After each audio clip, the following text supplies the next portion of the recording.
Christina Olsen has performed here, and I first heard her play this song at the Port Fairy Folk Festival. She's a wonderful songwriter from California, and she tells the story very well, much better than I will. But some years ago, she was contacted by a guy in the UK offering to organise a concert tour for her.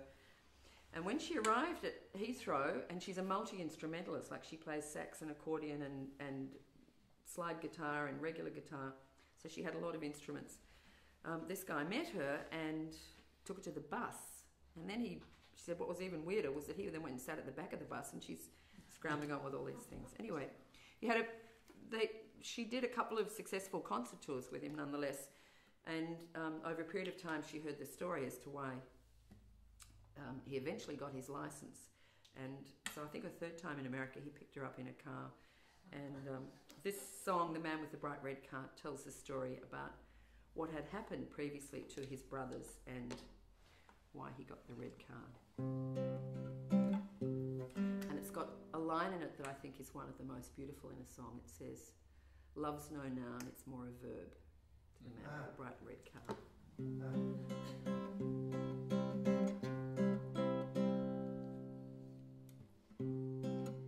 He bought that red car just last year, the first one he has owned.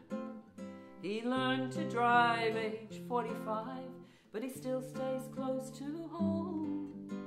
There's wonder in his eyes when he says that he can drive me there. I snap my seatbelt and clench my teeth. To go 2 blocks will take 3 weeks. But pride is an anomaly to the man with the bright red car.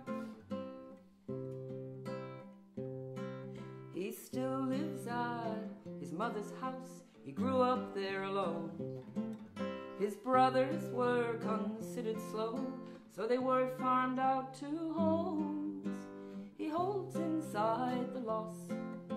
He works now as a crossing guard, and you would say he's just a guy, the kind that you might pass right by. But no one ever glorified the man with the bright red car. He thought about his family, he knew it was not right. So he hatched a plan, he learned to drive, he never told me why.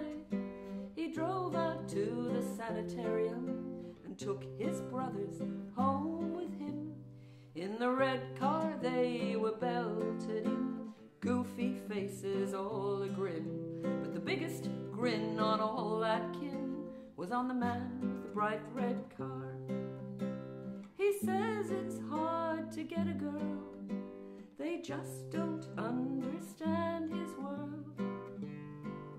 But love's no noun, it's more a verb to the man with the bright red car. I said, I don't know how you cope, you've so much weight to bear. A full-time job, some overtime, and your brother's constant care. He looked at me like I was slow. He shook his head and told me no. Don't you see they take care of me? That's how it is with family. And I saw a man who was a king, the man with the bright red